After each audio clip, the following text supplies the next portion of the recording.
Up until now, we've been talking about subclasses with this running example of creating a PowerPoint style application. And our classes have been things like text box and images.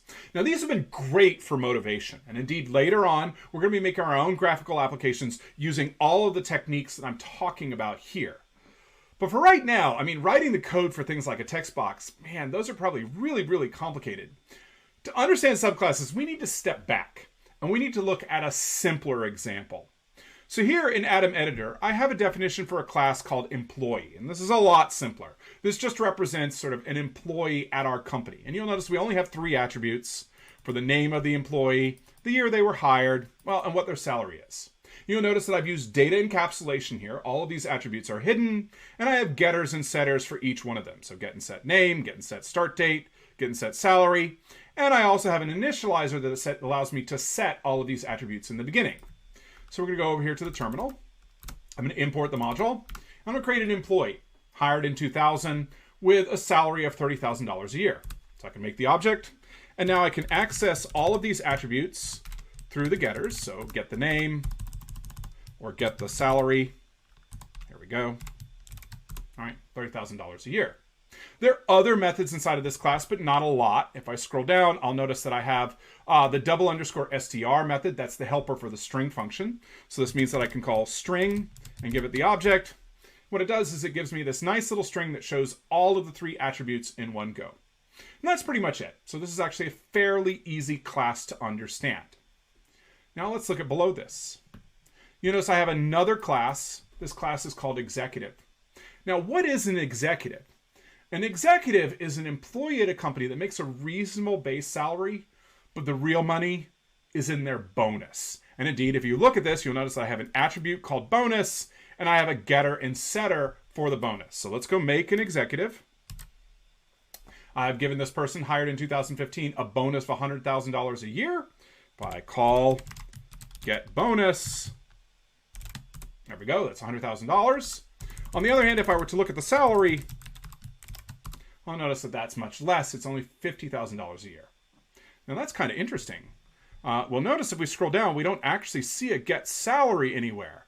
But remember that executive is a subclass of employee. So that means that the class executive inherits all of the methods of its parent class employee. And a getter is a method. So a get name, get salary, get start date, all of these things are accessible inside of the executive. Now, this raises an interesting question of, okay, so now how do attributes work between subclasses? And that's an interesting question, and we'll do that in another video. But for right now, I want to look at something else inside of these definitions. If I scroll down, you notice that I have an initializer, and I also have a _string helper method. And in fact, if I were to call str on F, well, I see something a little bit different than what I saw before. And this is the interesting question, right? So now both employee and executive have this _str method. So how does that work with the bottom-up rule? How does it choose which one to use? Well, to answer that, let's go over to the Python tutor. In the Python tutor, I have a much more simplified version of these 2 classes. So I have an employee, and I'm just going to have the initializer, and the only attributes are going to be the name and the year hired. And then I have the string helper, which is going to convert my employee to a string. The executive doesn't even have an initializer, because actually the question of what happens when we have conflicting initializers, well, that's the same question of how do attributes work across subclasses. And again, we're not going to talk about that in this video. But we are going to have this conflicting string method.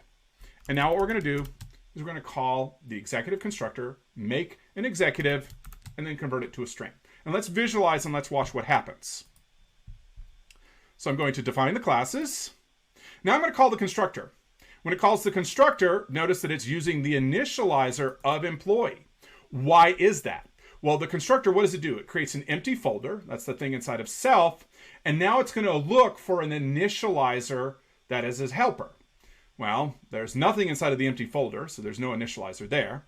There's no initializer inside of the executive, so it's going to go over to the employee, sees that there is an initializer there, and that is the version that it's actually going to use. Okay, so now what we're going to do is we're going to create the name and the year hired, and we're done. And now we're going to call the string function. And remember what the string function does is it calls the double underscore string method as a helper.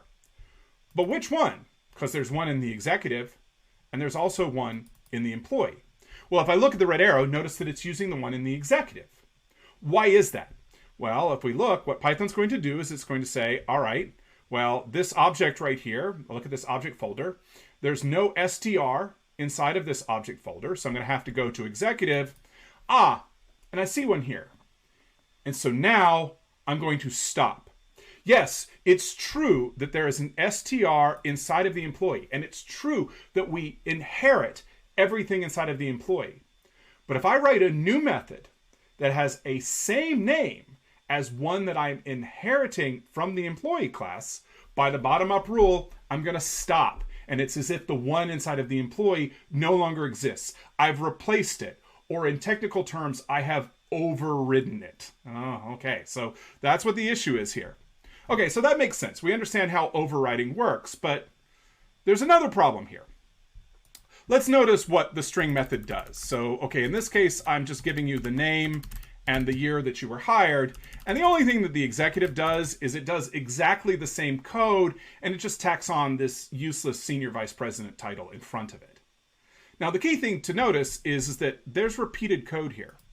This part right here looks exactly like the thing inside of employee. And as we've said a couple times now, we hate repeated code. In fact, the entire purpose of these subclasses is to get rid of repeated code. But because of overriding, well, I have to do that. I mean, you might think, okay, what if I could just sort of ideally use this function as a helper?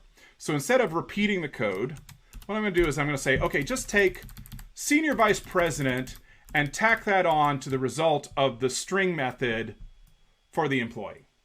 All right, let's go try that. Go visualize that. It's taking a while. What's going on? Whew. Stopped running after 1,000 steps. We know that something bad has happened there. So let's go step through here. I'm going to make the object. Now I'm going to create the string function. All right, so that's going to be this line right here. I'm going to take senior vice president, and I'm going to glue that on the result of calling the string method. Which string method? Well, there's one here, and there's one here. The bottom-up rule always stops at the first one that it found. So in fact, what's happening here is I have an infinite recursive call. Oh, this is not going to work. Okay, so what if I just do the string function? Let's try this. Go visualize this. Whoa! Server error. Oh, okay, what's going on here? Well, look, the string function just uses the double underscore str as its helper. So this will also have an infinite recursion. It's just that this time I've overwhelmed the Python tutor and it just gave up. It didn't even try to do what's going on here. So as we can see here, right, I mean, overriding is interesting, right? I can choose to inherit everything from my parent class. But if I want to replace it, I can do that by creating a method of the same name. But sometimes I don't want to completely replace, right? Sometimes what I'd like to do is be able to take sort of the old behavior and tack on new behavior in front of it. Well, how do I do that? Well, that's what we'll look at in the next video.